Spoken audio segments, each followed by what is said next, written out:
Hi, Finn. Welcome to the show. Thank you. What a pleasure. Thanks for visiting us here in our U.S. office. Oh, I'm thrilled to be here in the U.S. office. As you know, I tried to get over to your Danish office a few months ago. That kind of fell through, so here we are. Patience pays off. So next will be Spain.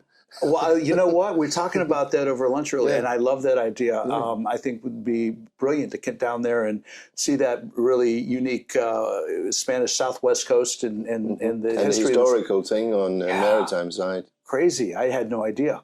Yeah, no, that would be fun.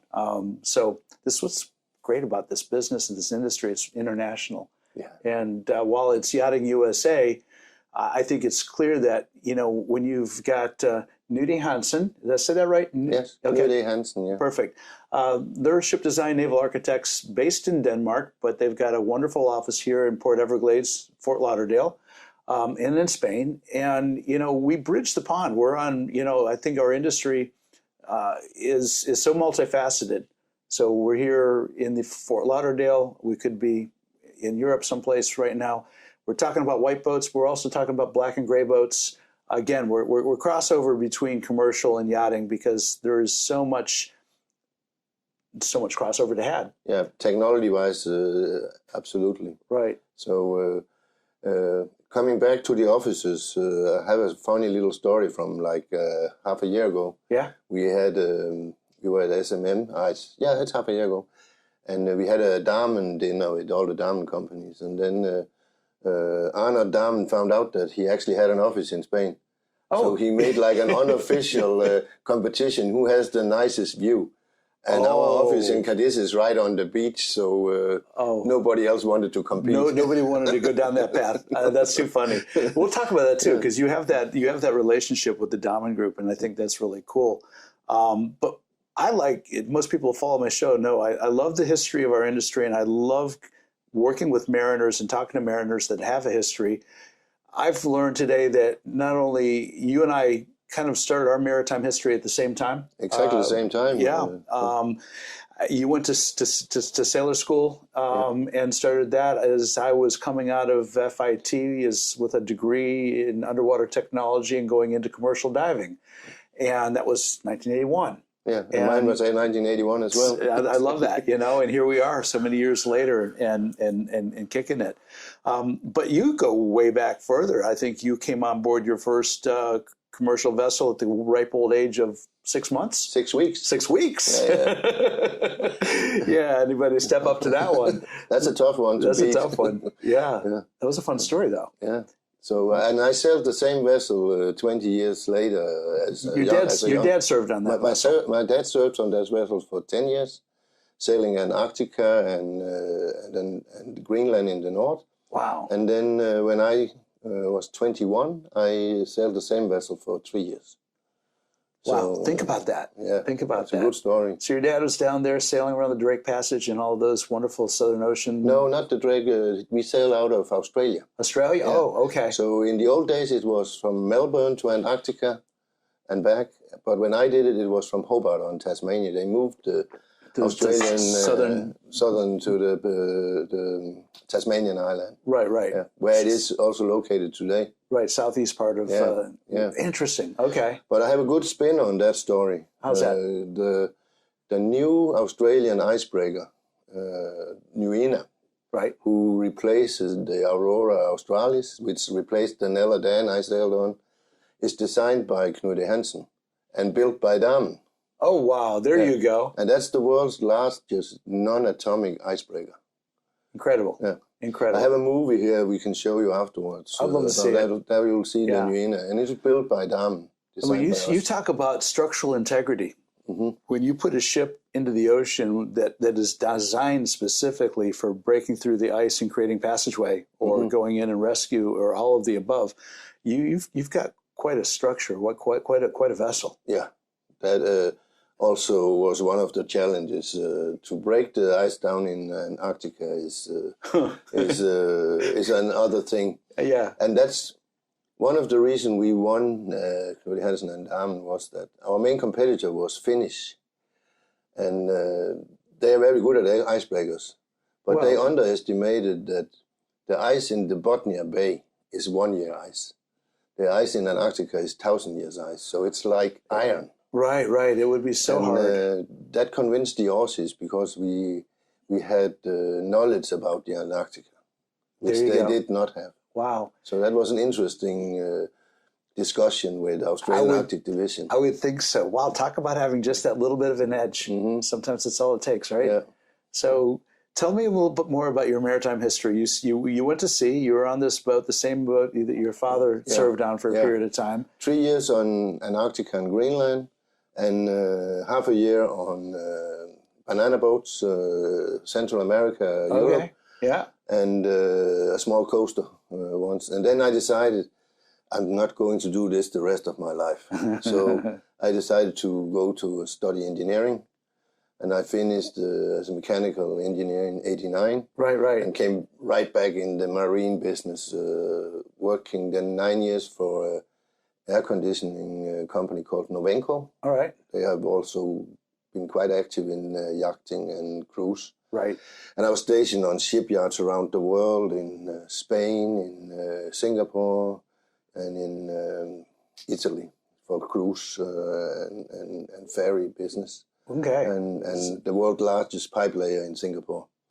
So you've seen the Pacific Ocean, the Mediterranean, the Atlantic Ocean. I have sailed all oceans except on a cruise I have actually sailed the Pacific, but for professional I have sailed the Atlantic, the Indian Ocean, the Southern Ocean, the Northern Ocean. Wow. Yeah. And then I created my own company that was in '98, doing automation and HVAC on cruise vessels, mainly. Yep. And that company in 2002, we sold that to the owner of KNUD E HANSEN and put the two companies together. And that's your relationship with KNUD E HANSEN. That's my relationship with KNUD E HANSEN. Interesting. Okay, and then you've risen from that position to the managing director. Yeah, after a couple of months, we changed the position there, and I became the managing director. Congratulations! And I've been that since 20 years or so, right? Nearly 23. Wow! So, congratulations! That's a great run. You. Yeah. Great run. So obviously, you like what you do. Yeah. You know, this is the problem with working in the marine industry. It becomes your hobby. I think you know that yourself. Oh, too well. Too well. Yeah. You know, and I tell people too, it's, there's a lot of work, and don't kid yourself. Anything that's successful requires a lot of work, but you have these relationships. We talked about the relationships that we enjoy, and your associate Lynn was really helpful in getting the two of us together. When I wanted to interview Rose Damen, you were willing to step in and help make that introduction, and it's relationships. Exactly. And that's where I think it was interesting, because I knew that we were going to eventually speak, and then I had this opportunity to interview Rose, and I had no idea what that was going to look like. I had never met her. And, of course, she's very influential and involved in the yachting industry from what not only Damen is doing with their support vessels that they're building. In her words, for about 74% of their clients is American. Yeah, now. Yeah, that's real. But also the AML's yachts, of which I had worked on and supplied in my previous careers. And so, this relationship thing, these experiences coming together, and so here we are having this conversation in Fort Lauderdale today. So thank you. Thank you. Yeah. For your time. Yeah, for sure. And because we're in the yachting industry, I think it'd be nice to make a quick explanation of how KNUD E HANSEN and Damen have kind of come together and what that relationship looks like. Yeah, that was a very, from our side, and I think the same for Damen, it was a very happy marriage. Yeah. What happened was that in 2012, KNUD E HANSEN and Damen had made a frame agreement on how to cooperate. Okay. And then our owner at that time got into financial trouble because he only had one bank that collapsed. Ouch. And then to finance it, he could not. He was a very wealthy man, had a lot of real estate, but he could not sell it because of the financial crisis, basically. And what I did then, I called up my contact in Damen and said, this frame agreement, do you think this could be an acquisition? And I said, yeah, why not come down and have a talk? And then the process started, and wow, and it actually went quite fast. wow. So that was how it happened. Good job, Finn. Yeah, really. So I have a question. I was thinking about this because I have a pretty strong history working with the Fedship organization, De Vries Van Lent. I've been involved in a number of those builds and know a lot of people in that organization. And one of the aspects or elements that I think have made that shipyard group so successful is they also have their own DeVoot naval architects involved. Mm-hmm. And so you've got that whole program which backstops the builds that these Dutch shipyards are doing. To a certain extent, I kind of see your organization in that same kind of role, working with Damen, working with Amos in a way? Not so much, actually. The rule has always been that we are not allowed to have more than 20% of our turnover within Damen. Okay. So we have to find our own work. All right. And it has never been more than, I'm quite sure it's 14% or 13% of our turnover. So that forces diversity, yeah, and diversification. Yeah, we have to go out, and we have actually worked with Fedship as well. Okay. As a engineering subcontractor. Well, that's good. They should. Yeah. Right. And but within Damen, there has been like the Nuena, the icebreaker for Australia, has been, of course, a success. And the FOGO ferries for Canada, we also did the complete up to class approval drawings on these for Damen. So there are projects running on, but being a part of Damen does not allow us to not be active in the market. Right. So there's a pressure. You have to find your own clients. Okay. That's smart. Yeah, that's right. Yeah. Sometimes it's a little bit hard in hard times that there is not a job for you here. You have to go out and find it yourself. Well, hard times make for some good, hardworking people too. That's true. And that's where success comes from. So I can't help but notice. You can't see it from the camera, but if you look out the window here, we're within a stone's throw away from some cruise ships moored in the port right here. Oh yeah. And you and I were talking about that part of your business. You walk down the hallways of the office here, and you see historic line drawings of some really cool older cruise ships. One of the very first Carnival ship. The very first Carnival ship built in Denmark at Aalborg Shipyard. Wow. The Holiday and the Paradise, sister ships. Yeah. And they have just been scrapped during the Corona, so they have been workhorses for I noticed decades. The dates on those drawings, 1979, 1980, so that takes us back, right? It takes us back. About the time you and I started our maritime career. There you go. True. So that's a roller coaster ride. I mean, the cruise ship industry has been all over the place, and you guys navigated what happened about 5 years ago when the COVID virus came in and everything got shut down. Yeah. What do you do as managing director of a company like this, and the cruise industry is your primary? No, it was not. Historically, the cruise and passenger ship was primarily our main business and the bread and butter, especially in the 80s, 70s and 80s. Under Bertelsen and Terje Vanborg, the designer, you saw the name of him for the cluster ships and the carnival ships. So what happened during COVID for us was, especially for this US office, was brutal. I would think because we made the classic mistake here to have all our eggs in the cruise business because it was going very well. Mm-hmm. But there, we as KNUD E HANSEN has to be very thankful to Damen, because we got an order not to fire engineers unless we wanted to get rid of them. Okay. Because you will never earn the money back if the people are gone. Right. So we got really a hand under our company by the Damen Group, and we are, as employees and as a company, very grateful for that help. Nice. Yeah. So what did you backfill your work with? You had to find other, I'm sure, resources for your efforts in your design work. Yes, you can.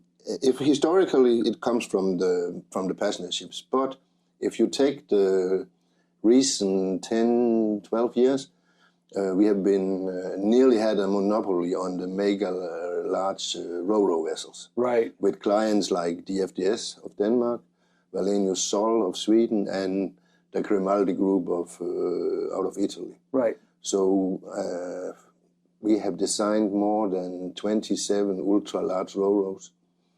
Then recently also a good market for us has been the live fish carrier, fish farming in the North Atlantic. Has been some good clients there up in Faroe Island especially. Navy ships right now is a boom. Okay. And then offshore wind. We have designed the world's largest jack-up vessel for installation of wind mills at sea. Oh, wow. For the Dutch company Van Oort. Right, right. And anybody flying into, across the North Sea into Northern Europe, you just look out the window and you see the wind farms out there. They're prolific now. They're big now, yeah. Yeah. And that industry is still growing in North Europe. So that has been an interesting market for us. So from a yacht or a ship design, I keep deferring to yachts because that's my world mostly, but in ship design, is this driving new innovations as well? Are you seeing innovations in ship design that weren't here 20 years ago? Yeah. Right now, you can say the big question for a ship owner, which fuel should you choose? Yeah, that's a very hard decision because you have to live with it for 20 years plus. Right, right. And there's been a lot of conversion work for us, changing from marine diesel to methanol. And the reason it has been methanol is that is more or less doable. You need, for the same endurance, you'll need 3 times more tank capacity with methanol. Right, right. But if you go with ammonia, which would not be nice on a passenger ship because if it slips out, it's poisonous. Right, right. So you wouldn't like that on a passenger ship, but with ammonia, you need 6 times more tank capacity. Wow, that's huge. And with hydrogen, you'll need 16 times more. So on existing ships, it's very hard to incorporate. Right. Well, let me ask a question about the hydrogen because I wanted to touch base on this a little later in the conversation.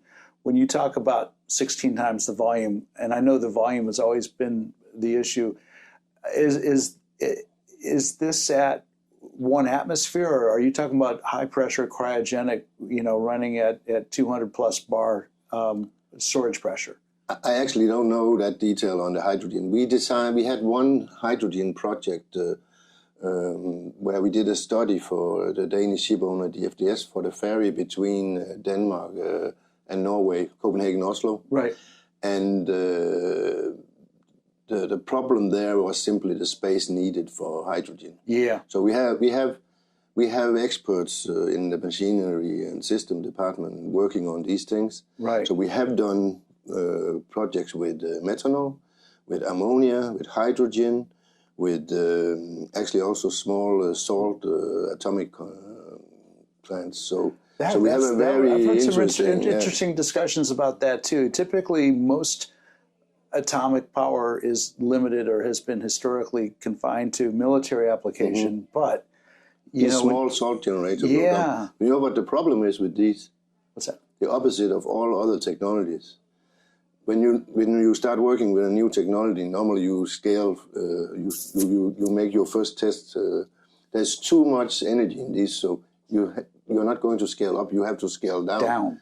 You scale down, and that's nearly impossible yet. Wow. So it'll be, I cannot say if it will be 3 years or 10 years before this comes on commercial ships, but it will come. It's coming. It's coming. Salt generators, they'll come. What about LNG, liquid natural gas? A lot of projects on this, and that has been a success story. It's also a good technology. We have clients who says that LNG is the best choice.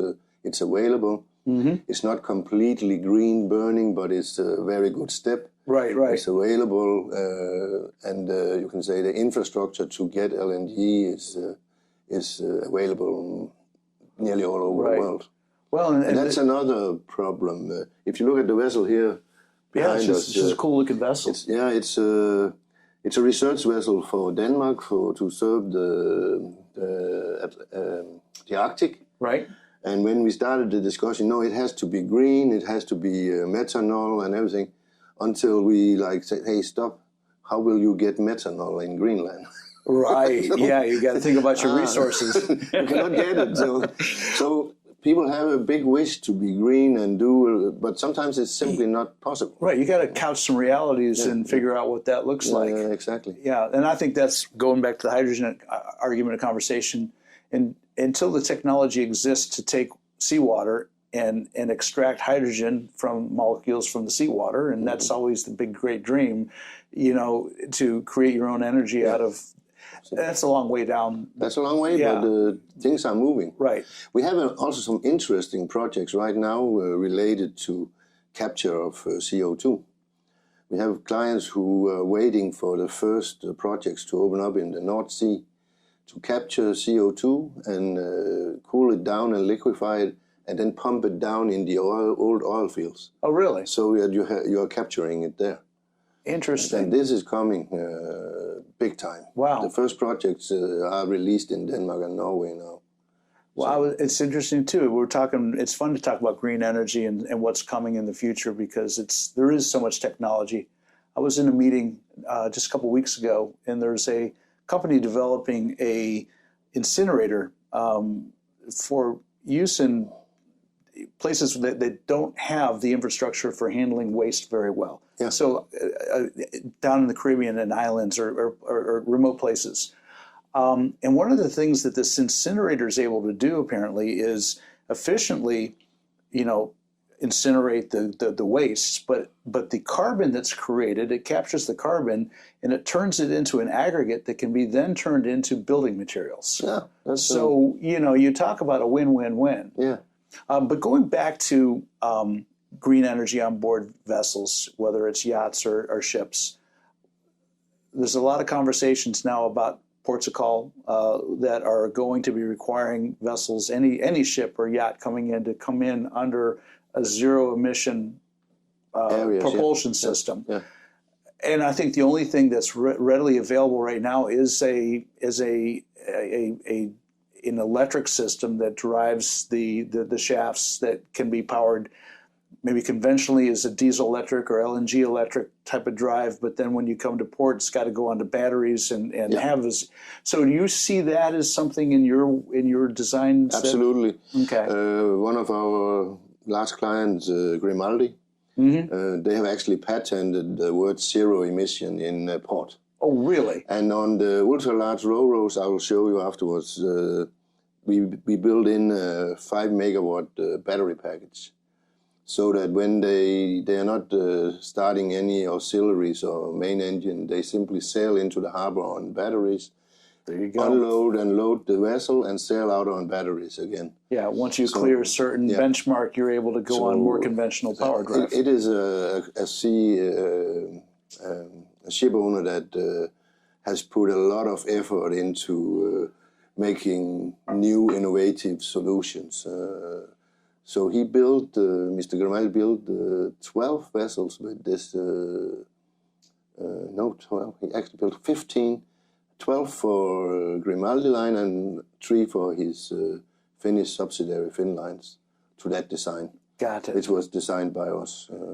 So there are owners out there who put a lot of effort into innovation, and that goes also for other clients like Wallenius and the FDS, of course. Makes sense. So, yeah. Makes sense. So there is a focus on all this, and you can also see in the press, the shipping industry is actually treated a little bit unfair. Because to transport a ton of cargo on a ship pollutes far less than putting it on a truck or a train or air. Right. Oh, so, yeah. Of course, that does not have to be a sleeping pill for us, but there is used a lot of energy to be still be the best, and we are by far the most energy efficient transport is shipping. Yeah, it makes sense. Yeah. It makes sense. And you talk about shipping accessibility when you're able to have free access to ports. it's just really a time factor. How much time it takes to get from point A to point B. It factors into the shipping decisions. But no, you're right. Also, loading, unloading facilities. Right. Shipping is by far the most efficient way of transporting goods. That's caused some recent controversy. There was a very short-term port strike last year because of some of the new technologies coming out, and it's replacing jobs, or has the threat of replacing jobs because the computers and the AI and everything. The container ship can just essentially pull in, and the stevedores gets it tied up to the dock, and you push a couple buttons, and the cranes automatically come in and load and unload, and so this is going to be a turning point too, as to what happens to the longshoremen, the people that are working. Oh, yeah. It's a bit like repeating the Industrial Revolution. Yeah, to some extent. Well, go back in maritime history, and it wasn't until it was after the Second World War. Remember all those Liberty ships? Oh, yeah. They were loaded with cargo nets and cranes, and then all of a sudden someone came up with a brilliant idea of making a container. Yeah. A standardized shaped container, and you can load those containers at your leisure. At wherever the origination is, and then they all show up at the port, and they get stacked. And now they probably have a microchip today, so you always know where it is and all this. Absolutely. Well, the jobs that were lost in that transition, it's probably at least a 50-to-1 ratio. Yeah. And so, technology moves along, but it's interesting to watch it, because we were just watching it here, and our governor actually stepped in and ended that strike, and they're going to reconvene the conversations and negotiations here in a few months. But so the story's not finished. No. But it is a evolution in the shipping industry right now. Absolutely. Yeah. Something I wanted to talk about too. And I talk about this in a lot of my conversations. When you and I started a maritime career in the early 80s, there were, in North America, United States and Canada, 45 plus shipyards building, and I'm not talking about commercial black boats and gray boats, I'm just talking about the white boats now. Cruise serve vessels, 25 plus meters. There was just over 30 that were building, proper yachts, that were fully crewed, of 30, 32 meters and larger. Right now, there's probably less than 5. Yeah. And I've not done the math, I've not done the research, but I'm pretty sure that the United States shipbuilding industry, building black boats and gray boats, with the exception of supporting our Navy efforts, have seen some degradation in the business. Yeah. And now we're talking about refit work, and where vessels are going to go to be brought into shipyard for whether it's conversions or extensions or repowering or whatever the refit looks like. How do we protect this industry? Is it too late? Is there a way to bring shipbuilding back to North America? Well, you have to somehow. There was released a political act, America's Ship Again Act, and there is a political pressure to get some of this back, because if we get crisis in the world, your capacity is actually too low. Right. And you can say your yachts, probably it's a little bit hard to say, but most of your yachts has focused on military vessels, which has probably been a little bit a sleeping pill. Right. And the commercial shipping has moved. And when you lose the commercial shipping, you also lose the supply chain.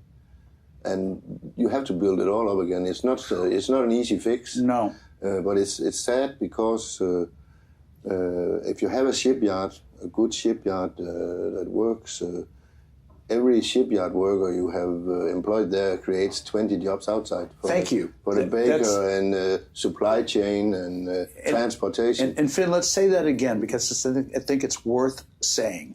Yeah. For every job in a shipyard, that's actively working on the ship. There are 20 jobs outside of that shipyard to support that. Exactly.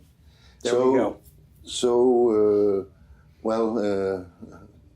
I think Mr. Damen will say, Finn, you're wrong, but to some extent, we should support our shipyards a little bit with subsidizing, or at least help them, maybe funding some of the innovation and things to keep some of the knowledge in the Western world. That's right. Yeah.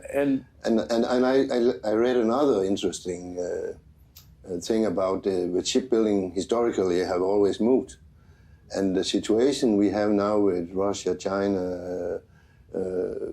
There was this question: will this be the chance for Latin America?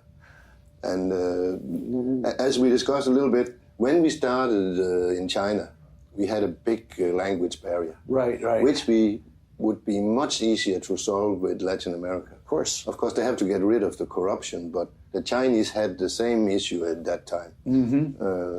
China, I don't see the corruption today. Basically, I've never seen a brown envelope or been asked for anything.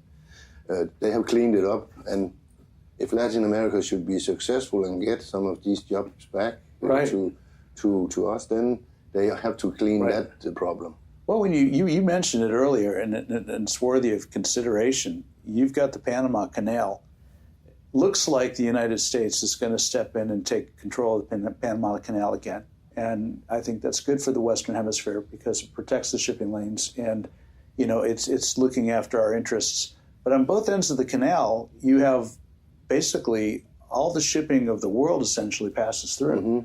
And those ships need maintenance, those ships need repair, those ships need crew, those ships need. Yeah. And so there's probably a great opportunity to set up infrastructure around that to support that. And of course, you have Colombia just to the south of that, and you've got Mexico directly to the north, and of course, all that leads into the U.S. waters, whether it's going up into the Sea of Cortez and the California coast, or whether you're coming to the Gulf of Mexico and in the Gulf Coast areas where we've got a lot of shipyards and a lot of infrastructure that exists. And, there is in Florida, Alabama, Mississippi, Louisiana, there is a pretty strong supply chain.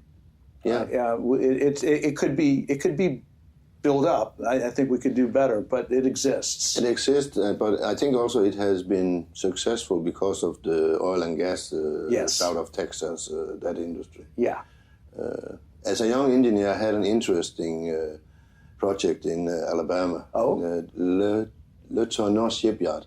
Okay. They were building a rig called Tarzan, and the second one was called Gorilla, but you cannot get the name of the project manager on the yard. His name was Jungle. So it was Tarzan, Gorilla, and Jungle. Wow, you can't make that up, can you? Oh, that's fun. And it was true. Right.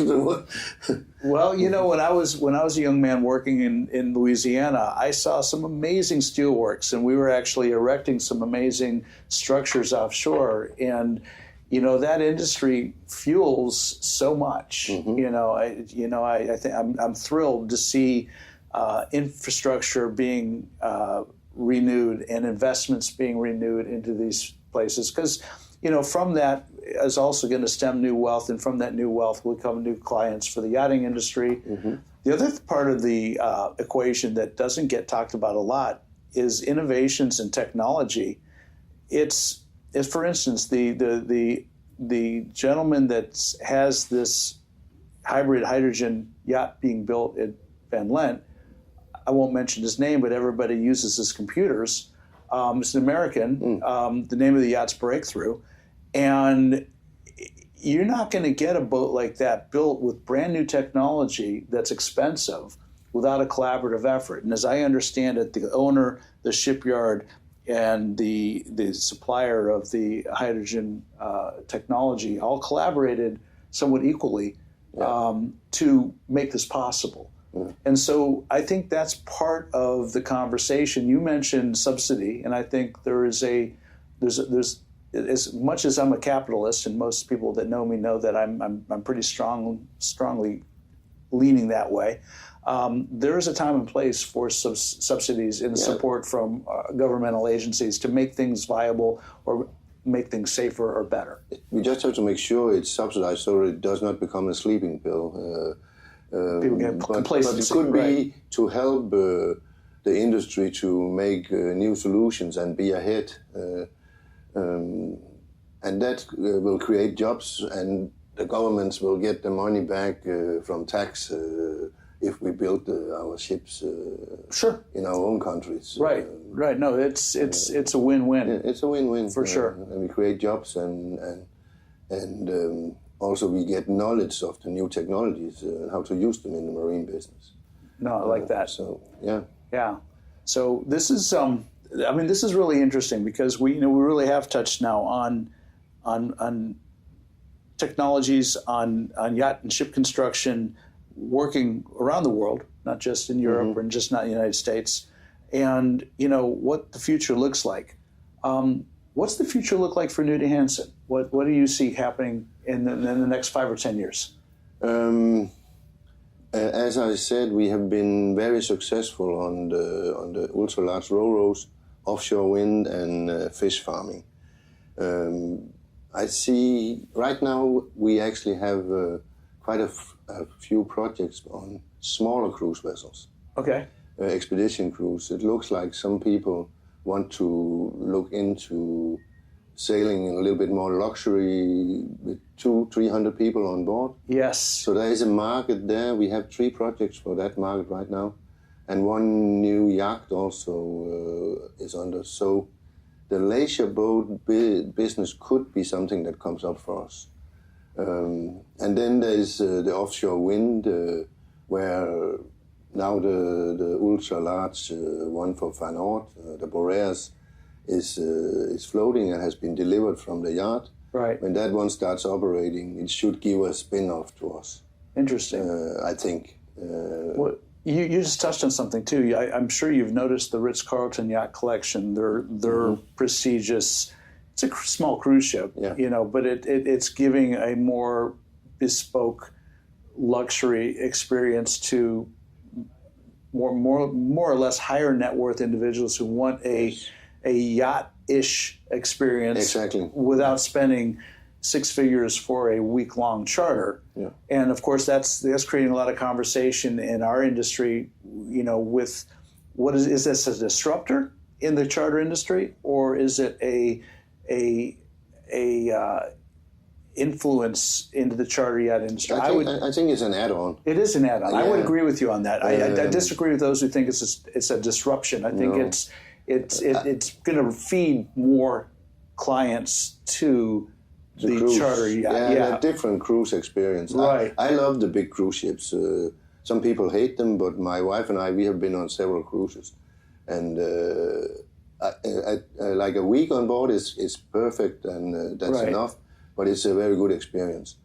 But if you want to go to some, you can say, special places in the world where the big ones cannot go in, Svalbard, Greenland, Antarctica, Amazon, the small ones can give you an experience that you cannot get in a different way. Right.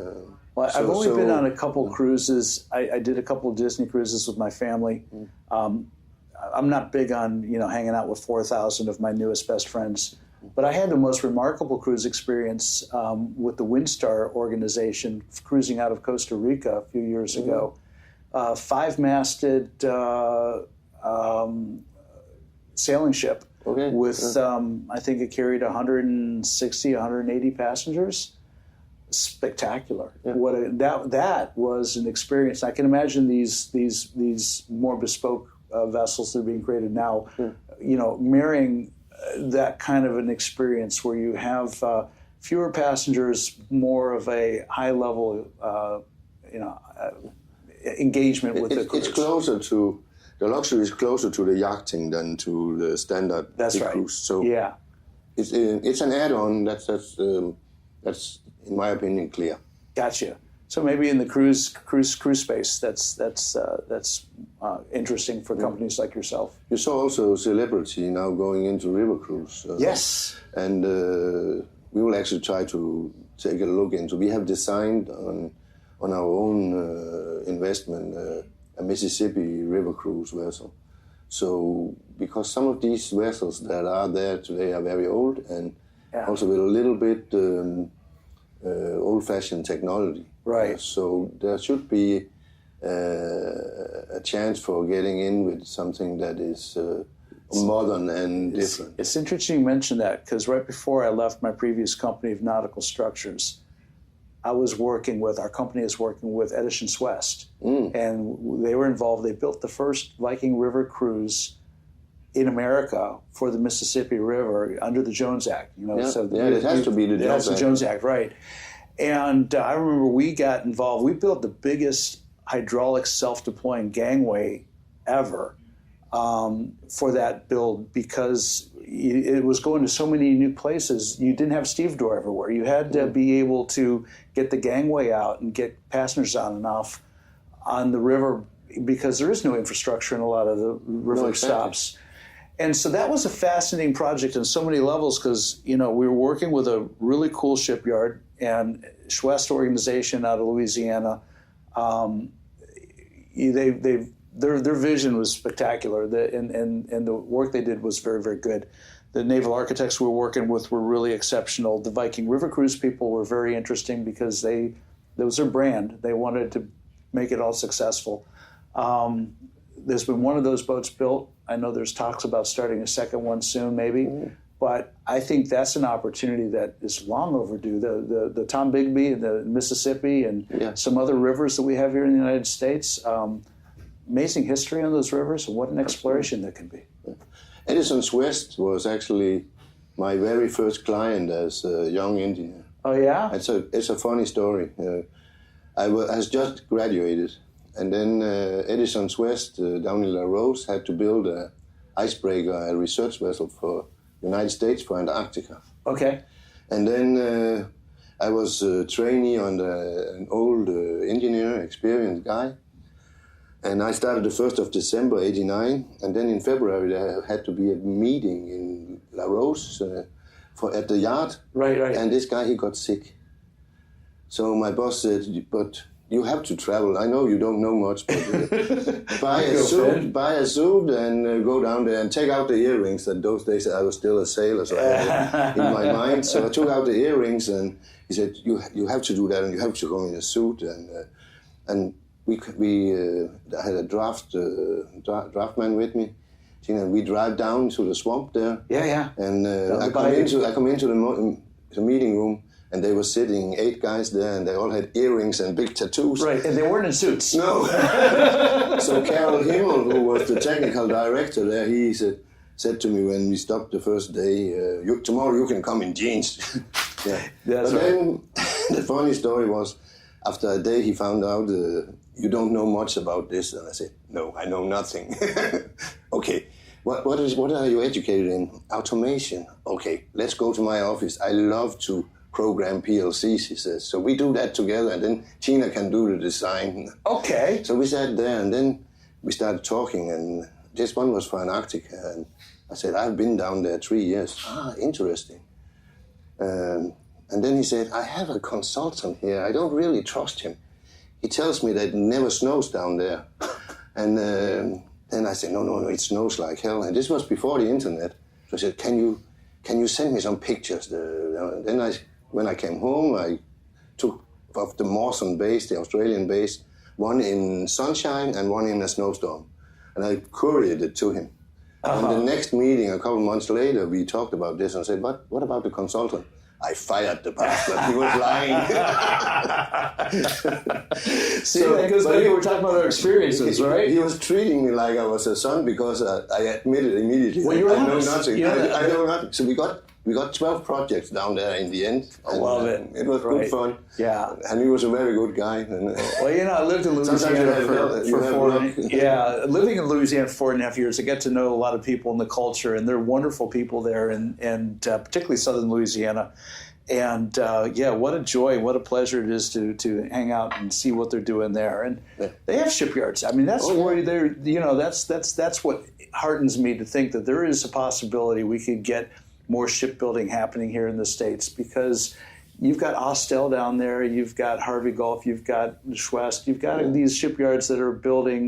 Actually, that Schwest yard was quite efficient. They built that icebreaker in a normal time span. Yeah. Where you today see in North America, to build like a ferry can take 5-6 years. How much of that, though, is the permitting and all of the administration part of it?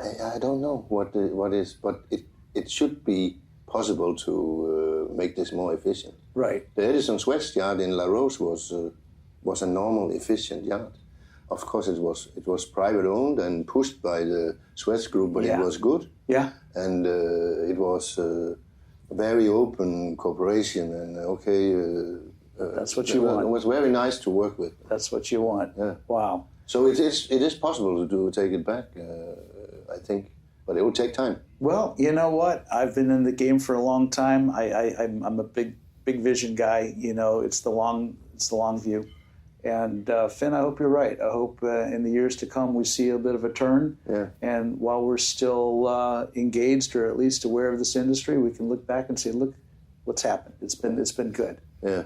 So I hope it becomes your hobby. It's been my hobby, I guess. You know, those that know me know I have a good time in this, and it's all about the people and the relationships, and you know, everything else is just icing on the cake, I think. Yeah. So maybe the next conversation is going to be in Spain. Spain or Denmark? Well, Denmark for sure. I'd love to get to Denmark. We're so close last November, and I think I mentioned to you, one of my best friends lives over there, and look forward to some Danish hospitality. You will be very welcome. I know, I'm sure. And if not Denmark next, then Spain. And let me know when you go, and if you have a chance, I'll fly down. We'll make it happen.